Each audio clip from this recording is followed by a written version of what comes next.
ओम नमो भगवते वासुदेवाय नमः। राधे राधे प्रिय भक्तों।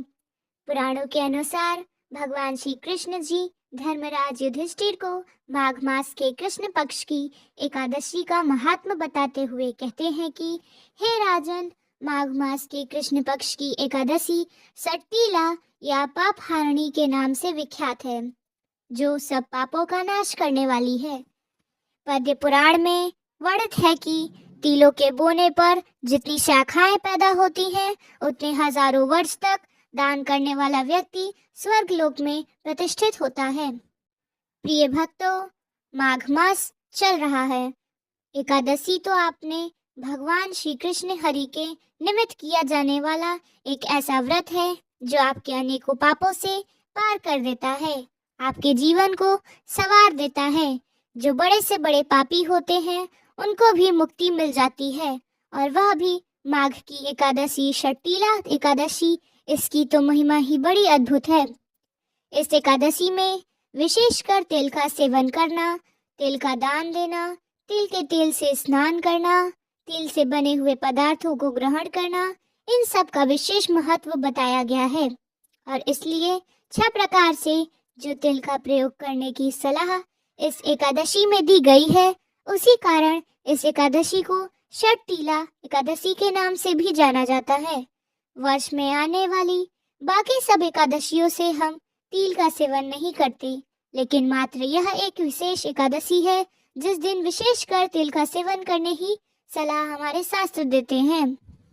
इसलिए इस एकादशी को षट्टिला एकादशी के नाम से जाना जाता है। तो इस दिन तिल से बने हुए व्यंजन, तिल से भरा हुआ पात्र दान करने से अनंत पुण्य फल की प्राप्ति होती है। षट्टिला एकादशी का व्रत करने से मनुष्य की आध्यात्मिक उन्नति होती है। सभी प्रकार के पापों से उन्हें मुक्ति मिलती है। जितना पुण्य कन्यादान, हजारों वर्ष की तपस्या और स्वर्ण दान से मिलता है, उससे कई अधिक फल प्राणी को एकमात्र षट्टिला एकादशी का व्रत करने से मिल जाता है। यह व्रत परिवार के विकास में सहायक होता है और मृत्यु के बाद व्रती को विष्णु लोक को प्राप्त होती है। तो प्रिय भक्तों, आज के इस वीडियो में संपूर्ण जानकारी आपको प्रदान की जाएगी कि व्रत कैसे करना है, कब करना है, क्या दान करना है, षट्टिला एकादशी का विधान क्या है जो विशेष महत्व रखता है। आज के इस वीडियो के माध्यम से आपको प्रदान की जाएगी। तो भगवान श्री हरि की कृपा प्राप्त करने के लिए, अपने व्रत की सफलता के लिए कमेंट बॉक्स में अवश्य लिखें जय श्री हरि या ओम नमो भगवते वासुदेवाय नमः। हम भगवान विष्णु से यही प्रार्थना करते हैं कि आपका एकादशी व्रत सफल हो और आपको उसका पुण्य फल जल्द ही प्राप्त हो। तो चलिए आपको बताते हैं इस बार षट्टिला एकादशी का व्रत कब रखा जाएगा। एकादशी और द्वादशी तिथि कब से है, कब तक रहेगी, व्रत पारण यानी कि व्रत खोलने का शुभ मुहूर्त कब से कब तक रहेगा। तो देखिए, इस बार एकादशी तिथि को लेकर लोगों के बीच काफी असमंजस की स्थिति बनी हुई है। कोई 13 तो कोई 14 को एकादशी की सही तारीख बता रहा है। ऊपर से इस बार 14 जनवरी को मकर संक्रांति पड़ने की वजह से लोगों के बीच और भी अधिक कंफ्यूजन हो गया है कि एकादशी व्रत है, खिचड़ी बनाए या नहीं, क्योंकि ये एकादशी पर चावल नहीं खाया जाता और मकर संक्रांति का तो दूसरा नाम ही खिचड़ी पर्व है। ऐसे में आपको एकादशी के दिन क्या दिन करना चाहिए। प्रिय भक्तगणों, षट्टिला एकादशी तिथि की शुरुआत 13 जनवरी 2026 को दोपहर के 3:17 से होगी और इसका समापन 14 जनवरी 2026 को शाम के 5:52 पर होगा।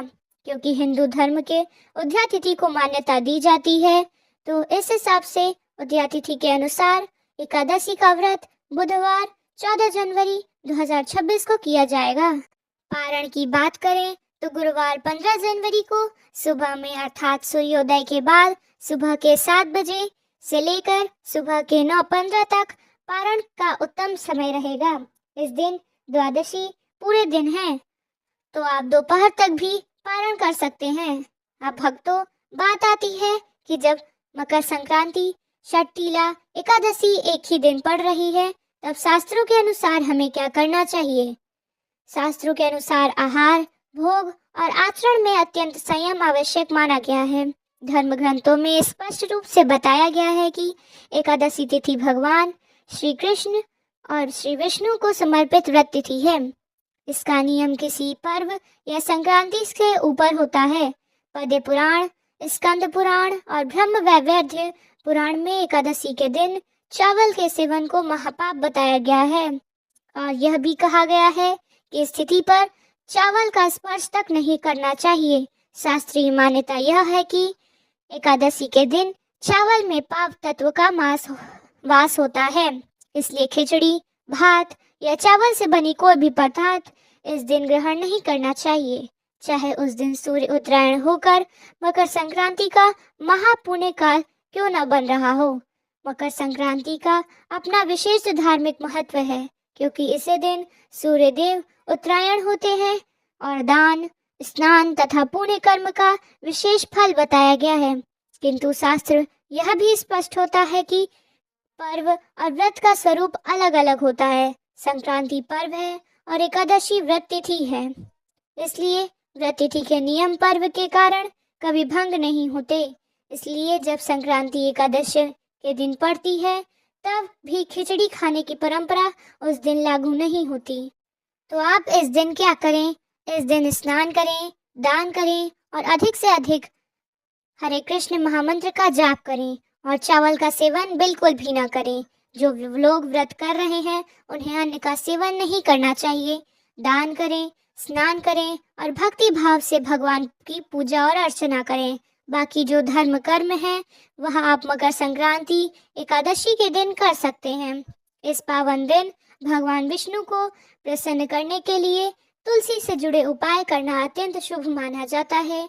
इस दिन तुलसी के पौधों की विधिवत पूजा करनी चाहिए। सबसे पहले तुलसी को गंगा जल से स्नान कराएं, फिर उन पर हल्दी, रोली और चंदन अर्पित करें। तुलसी के पास तिल के तेल का दीपक जलाएं, विशेष फलदायी माना जाता है। साथ ही तुलसी जी को हो सके तो लाल चुनरी, सिंदूर, अन्य जो आपके पास श्रृंगार की सामग्री हो उसे अर्पित कर दें। मान्यता यह है कि ऐसा करने से वैवाहिक जीवन में सुख, शांति, समृद्धि आती है। यदि आप इतना भी न कर सके तो आप एकादशी के दिन और द्वादशी के दिन शाम के समय तुलसी जी के सामने घी का दिया अवश्य जलाएं।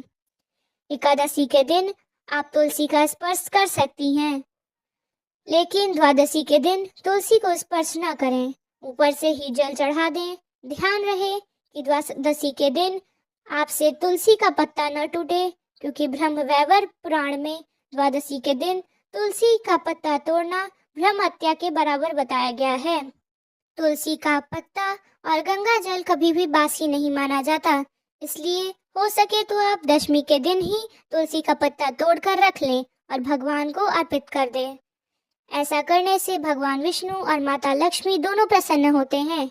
एकादशी के दिन सुबह जितनी जल्दी हो सके उतनी जल्दी उठकर आपको स्नान करके पूजा करनी चाहिए, क्योंकि षटतिला एकादशी है तो इस दिन तिलों के 6 प्रकार का प्रयोग किया जाता है। इस कारण इस एकादशी का नाम षटतिला है। षटतिला एकादशी के दिन इन 6 प्रकार से तिलों का प्रयोग किया जाता है। सबसे पहला प्रयोग यह है कि इस दिन आप पानी में काले तिल डालकर स्नान करें। दूसरा है तिल का उपटन लगाकर स्नान करना। तीसरा, सूर्य देवता को अर्घ देते समय अपने जल के लोटे में काले तिल डालकर उन्हें अर्घ दें। और चौथा, भगवान श्री विष्णु की पूजा में आप तिलों का प्रयोग विशेष रूप से करें। भगवान को तिल जरूर अर्पित करना चाहिए। पांचवा यह है कि आप आज के दिन तिल का दान करें। और छठवां यह है कि तिल से आज के दिन आप आहुति दें। आप जो भी यज्ञ करते हैं, हवन करते हैं, यदि आप नियमित रूप से प्रत्येक एकादशी का व्रत करते हैं तो आपको तिलों की आहुति देनी चाहिए कम से कम 108 बार। आज के दिन तिलों से आहुति दी जाती है। जो लोग षटतिला एकादशी के दिन 6 प्रकार से तिलों का प्रयोग न कर पाए वह किसी भी एक प्रकार का प्रयोग कर सकते हैं। एकादशी के दिन अपने हाथ में जल और पुष्प लेकर व्रत का संकल्प लें। फिर आप भगवान श्री हरि की पूजा करें। भगवान श्री हरि को चंदन का तिलक लगाया जाता है। ध्यान यह रखना है कि एकादशी के दिन चावल का ना प्रयोग किया जा सके, तो आप भगवान श्री हरि को अक्षत भी न लगाएं। आप केवल पीले फूल तिल लगाने के साथ ही आप धूप दीप जलाकर भगवान श्री हरि विष्णु के मंत्रों का जाप कर सकते हैं। फिर पूजा करें, क्योंकि माघ का महीना है, भगवान श्री कृष्ण के माधव स्वरूप की पूजा की जाती है। और तो और ओम श्री माधवाय नमः इस मंत्र का यथासंभव जाप करें। हो सके तो हरे कृष्ण महामंत्र का जाप अधिक से अधिक बार करें। यदि आपके पास तुलसी की माला है तो एक माला का जाप या फिर किसी विशेष मंत्र का जाप कर सकते हैं। एकादशी के दिन भगवान श्री कृष्ण हरि को सुबह और शाम की पूजा में तुलसी के दल अर्पित करना चाहिए। अगर आपके पास भोग लगाने के लिए पीले फल नहीं है, कोई भी फूल फल उपलब्ध नहीं है, तो केवल जल और तुलसी दल भगवान श्री कृष्ण हरि विष्णु को अर्पित कर दें। भगवान उसी से प्रसन्न हो जाएंगे। लेकिन एकादशी के दिन तुलसी दल नहीं तोड़ी जाती, तो आप दशमी तिथि के सूर्यास्त से पहले ही तुलसी दल को तोड़ कर रख लें। तुलसी दल एक हफ्ते तक बासी नहीं मानी जाती, तो आप इस तुलसी दल को बार बार प्रयोग में कर सकते हैं। जैसे कि द्वादशी तिथि को भी आपको तुलसी दल नहीं तोड़नी चाहिए, तो इस दिन भी आप द्वादशी को यह तुलसी पत्र को इस्तेमाल कर सकते हैं। चढ़ाया गया तुलसी दल फिर से गंगा जल में धोकर उसे दोबारा अर्पित कर सकते हैं। पूजा करने के साथ ही हाथ में थोड़े से तिल रखकर फूल रखकर व्रत की कथा पढ़ना या सुनना चाहिए और फिर उन्हें अर्पित करके क्षमा याचना करके अपना व्रत प्रारंभ करना चाहिए। दिन भर भगवान का ध्यान करते हुए आपको व्रत रखना चाहिए। समय शाम के समय सूर्यास्त के बाद भगवान की पूजा करने के साथ ही यदि आप निराहार नहीं रह सकते तो दूध या फल ले सकते हैं। शाम को वैसे तो रात्रि जागरण करना चाहिए, भजन कीर्तन करना चाहिए, लेकिन आपके लिए संभव ना हो तो जितनी देर हो सके आप रात में जाग सकते हैं। उतनी देर जागकर भगवान श्री हरि विष्णु का भजन कीर्तन कर सकते हैं। अगले दिन यानी द्वादशी तिथि में शुभ मुहूर्त को आपका व्रत खोलना चाहिए। द्वादशी तिथि के कुछ विशेष नियम होते हैं जिसका पालन एकादशी व्रत करने वाले प्रत्येक भक्त को पता होना चाहिए। जैसे कि हमेशा सूर्योदय के बाद व्रत खोला जाता है। जो भी आपके पास फल आदि है वो ग्रहण करना चाहते हैं उसे सूर्योदय के बाद ही ग्रहण कर सकते हैं। आप सूर्योदय से पहले तो पूजा कर सकते हैं, लेकिन भोजन आदि ग्रहण नहीं कर सकते। भोजन आदि हमेशा दान करने के बाद ही ग्रहण किया जाता है। साथ ही हरिवासर के समय व्रत कभी नहीं तोड़ा जाता। हरिवासर का समय होता है जब द्वादशी तिथि प्रारंभ हुई तो उसके शुरू होने के 4 से 5 घंटे का समय ही हरिवासर कहलाता है। वैसे तो भगवान का भोग लगाना चाहिए। पंचामृत पंजीरी का भोग लगाया जाता है, पीले फल पीले मिठाई का भोग लगाया जाता है। लेकिन जिनकी सामर्थ्य नहीं है वह एकादशी व्रत में सभी सामग्री अर्पित नहीं कर सकते। उन भक्तों को चाहिए कि केवल मन में पीले फल पीले मिठाई का ध्यान करके भगवान श्री हरि को तुलसी दल जल का भोग लगा दें। एकादशी व्रत में तुलसी जी की पूजा की जाती है, इसलिए तुलसी को जल अर्पित नहीं किया जाता। इस बात का भी आपको ध्यान रखना चाहिए। आप द्वादशी तिथि को तुलसी को जल अर्पित कर सकते हैं। एकादशी व्रत में क्या करना चाहिए और क्या नहीं करना चाहिए। जो एकादशी के व्रत में, जैसा कि आप हिंदू धर्म में जितने भी व्रत होते हैं जानते हैं कि जैसे एकादशी के दिन आपके घर पर शुद्ध सात्विक भोजन करना चाहिए। किसी भी प्रकार का नशा तामसिक भोजन जैसे कि मांसाहारन भोजन नहीं करना चाहिए। परिवार के सदस्य को भी बड़े प्रेम से रहना चाहिए।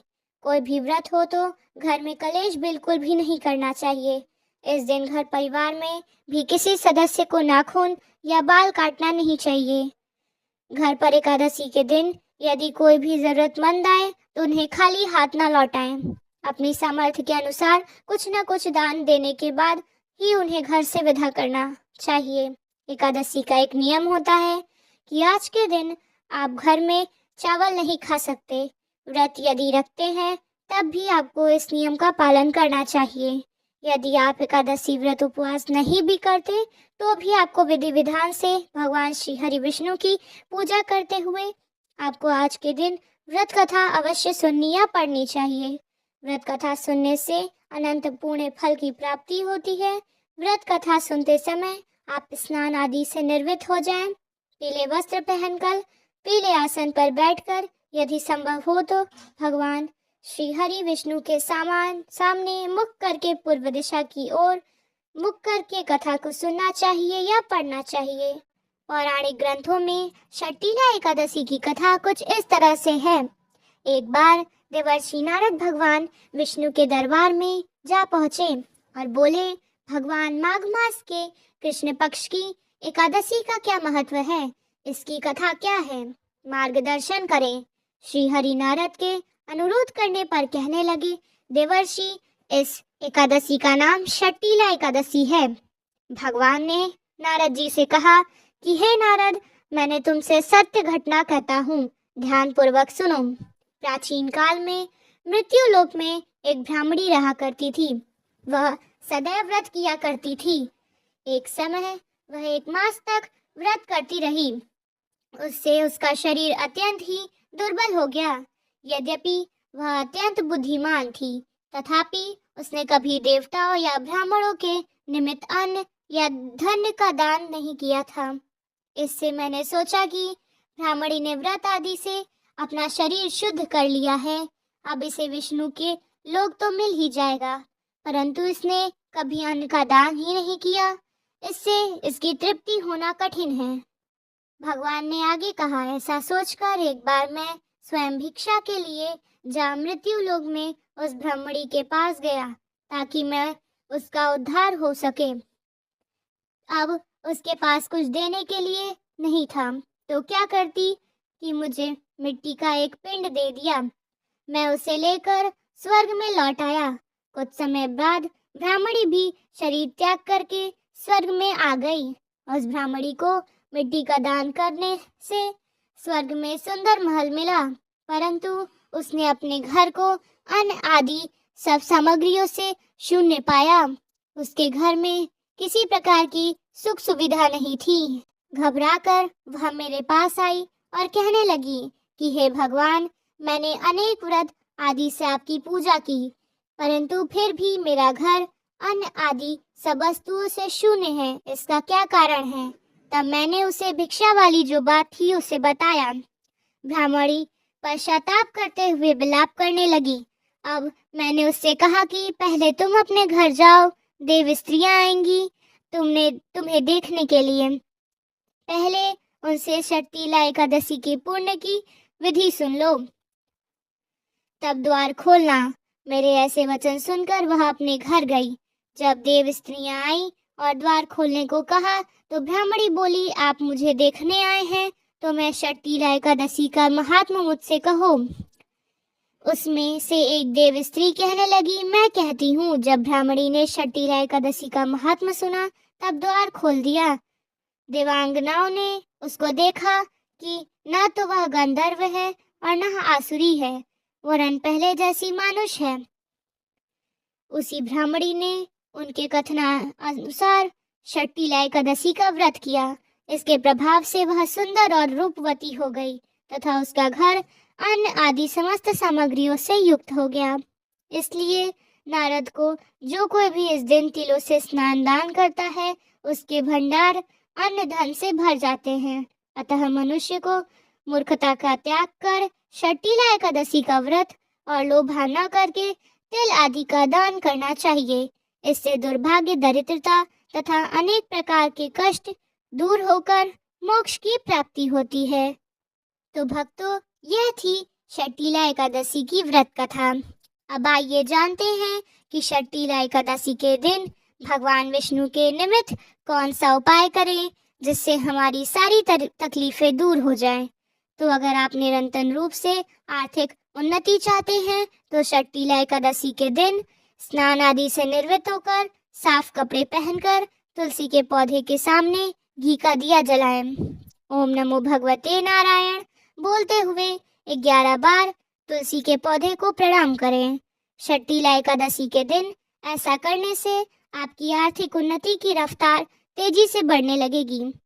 दूसरा उपाय यह है कि अगर आप लंबे समय से कर्ज के बोझ से परेशान हैं तो शर्तिला एकादशी के दिन स्नान आदि के बाद पीपल के वृक्ष पर 11 बार कच्चा सूत लपेटते हुए परिक्रमा करें। परिक्रमा पूरी होने के बाद पीपल की जड़ में जल अर्पित करें। हाथ जोड़कर कर्ज से जल्दी मुक्ति पाने के लिए प्रार्थना करें। इस दिन ऐसा करने से जल्द ही आपके ऊपर से कर्ज का बोझ उतर जाएगा। और वैसे भी इस बार की एकादशी शनिवार को है, तो शनिवार को पीपल की पूजा करना बड़ा ही शुभ माना जाता है। इससे 2 गुना लाभ मिलता है, तो आप इस उपाय को ज़रूर करिएगा। तीसरा उपाय यह है कि अगर आप लाख कोशिशों के बाद भी आपकी आर्थिक स्थिति डामाडोल बनी हुई है, आपको धन लाभ नहीं हो पा रहा है, तो इसी दिन श्री विष्णु के निमित्त शर्तिला एकादशी व्रत का उपवास रखें और साथ ही पीले रंग के रेशमी कपड़े में 7 हल्दी का गांठ बांधकर केले के वृक्ष नीचे रखें। शर्तिला एकादशी के दिन ऐसा करने से आपकी आर्थिक समस्याओं का हल जल्दी ही निकलेगा। चौथा उपाय यह है कि अगर आपके बिजनेस का फ्लो धीमी गति से चल रहा है तो शर्तिला एकादशी के दिन श्री हरि विष्णु की पूजा के समय पीले रंग का कपड़ा पहने और अब उसमें 2 हल्दी की गांठ लें, एक चांदी का सिक्का और एक पीले रंग की कौड़ी रखकर उस कपड़े में गांठ लगाकर पोटली बना लें। अगर आप चांदी का सिक्का रखने में असमर्थ हैं तो साधारण सा 1 रुपए का सिक्का उस पोटली में रख दें। आपने धन रखने वाले स्थान पर रख लें। शर्तिला एकादशी के दिन ऐसा करने से आपका व्यापार तेज गति से चलने लगेगा। अब पांचवा है कि अगर आपके दाम्पत्य जीवन में मधुरता कहीं गायब हो गई है, आपके रिश्ते में ऊष्मा कम हो गई है, तो शर्तिला एकादशी के दिन कच्चा दूध जटा वाला नारियल लेकर उसे एक पीले कपड़े में लपेट लें। अब नारियल पर उस कपड़े को मौली की सहायता से बांध लें और श्री विष्णु के मंदिर में अर्पित कर दें। इस दिन ऐसा करने से आपके दाम्पत्य जीवन में मधुरता बनी रहेगी तथा आपके रिश्ते में मधुरता फिर से आएगी। छठा उपाय यह है कि अगर आपके मनपसंद विवाह से लंबे समय से दिक्कतें आ रही हैं तो शर्तिला एकादशी के दिन स्नान आदि के बाद श्री हरि और माँ लक्ष्मी की मूर्ति या फोटो के आगे बैठकर भगवान के इस मंत्र का एक माला यानी 108 बार जाप करें। मंत्र इस प्रकार है: ओम लक्ष्मी नारायण नमः। मंत्र जाप करने के बाद हाथ जोड़कर श्री हरि विष्णु और माँ लक्ष्मी अपने मनपसंद विवाह की सफलता के लिए प्रार्थना करनी चाहिए। शर्तिला एकादशी के दिन इस प्रकार मंत्र जाप और प्रार्थना करने से आपके मनपसंद विवाह में आ रही परेशानियों का हल जल्द ही निकल पाएगा। सातवां है कि अगर आपको लंबे समय से अच्छी नौकरी नहीं मिल पा रही है या आपका प्रमोशन किसी कारण से अटका हुआ है तो शर्तिला एकादशी के दिन एक कच्चे मिट्टी के घड़े में गेहूं भरकर उस पर ढक्कन लगाकर घड़े को किसी सुपात्र ब्राह्मण को दान कर दें और अपनी बेहतरी के लिए उसके पैर छूकर आशीर्वाद लें। इस दिन ऐसा करने से आपको जल्द ही अच्छी नौकरी मिलेगी और आपको प्रमोशन में आ रही परेशानी भी जल्द ही दूर हो जाएगी। आठवां यह है कि अपने करियर की बेहतरी के लिए, अपने बिजनेस को एक नए मुकाम तक पहुंचाने के लिए शर्तिला एकादशी वाले दिन एक पीपल का पत्ता लेकर उस पर हल्दी से स्वास्तिक का चिन्ह बनाएं और भगवान श्री विष्णु के चरण में ओम नमो भगवते नारायण कहते हुए अर्पित कर दें। साथ ही किसी पीले रंग की मिठाई का भोग लगाएं। शर्तिला एकादशी के दिन ऐसा करने से आपके करियर की अच्छी शुरुआत होती है। तो प्रिय भक्तगणों, यह थी शर्तिला एकादशी की विधि विधान, नियम, कथा, महत्व और कुछ विशेष उपाय। उम्मीद करती हूँ आपको हमारे द्वारा बताई गई यह सभी जानकारी बहुत ही पसंद आई होगी। हम भगवान विष्णु से आपके अच्छे स्वास्थ्य और उज्जवल भविष्य की प्रार्थना करते हैं। अगर आपको यह वीडियो पसंद आई हो तो वीडियो को लाइक, चैनल को सब्सक्राइब और बेल आइकन को प्रेस ज़रूर कीजिएगा, जिससे आपको यूनिक वर्ड ऑफ गॉड की सारी वीडियोस मिलती रहेंगी। और कमेंट में ओम नमो भगवते वासुदेवाय ज़रूर लिखिएगा।